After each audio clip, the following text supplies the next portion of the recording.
Attendance కోసం కాలేజ్కి తినకుండా వెళ్తే ధూళ తీరిపోయి నడుము పడిపోయింది.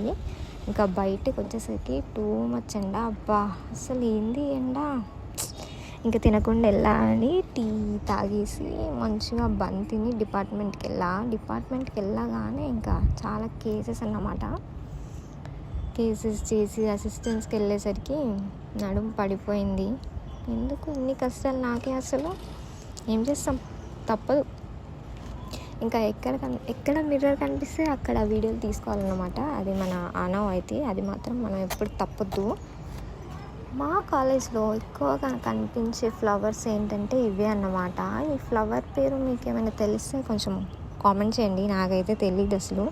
ఇంకా ఈవినింగ్ బోర్ కొడుతుందని నేను మా ఫ్రెండ్ కలిసి బయటికి వెళ్ళాం. చాలా ఆకలి వేస్తుందని నేను అలా పునుగులు అండ్ గారెలు నేను తింటుంటే మా ఫ్రెండ్ చూస్తుంది. ఎన్నిసార్లు తినమన్నా తినలేదు. సర్లే ఇంకా పక్కనే ట్యాంక్ బండ్ ఉంది కదా అని అలా వెళ్ళి తిరిగేసి వచ్చాం. హాస్టల్కి రాగానే ఇంకేదో కర్రీ పెట్టారు, అది తినేలాగే లేదు. ఇంకేం చేస్తాం, ఈ జీవితానికి ఇంతే అనుకొని అలానే వెళ్ళి పడుకున్నా. ఇంకా that's all for the day.